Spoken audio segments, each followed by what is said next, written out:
मोठी बातमी आपण सविस्तर पाहूयात। 10वी नापास मुन्नाभाई म्हणजेच सतीश गवारेचं अवैध गर्भलिंग निदान आणि गर्भपात रॅकेटचं जाळं संपूर्ण मराठवाड्यात पसरलेलं आहे।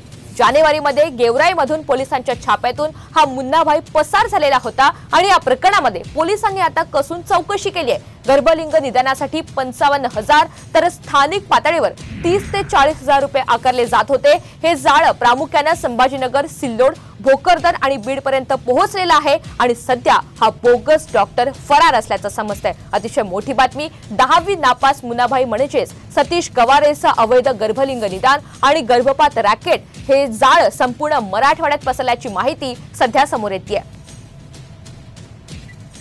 जानेवारीत गेवराईमधून पोलिसांच्या छाप्यातून हा मुन्नाभाई पसार झालेला होता आणि या प्रकरणामध्ये आता पोलिसांनी कसून चौकशीला सुरुवात केली आहे। गर्भलिंग निदानासाठी 55,000 तर स्थानिक पातळीवर 30 ते 40,000 रुपये आकारले जात होते।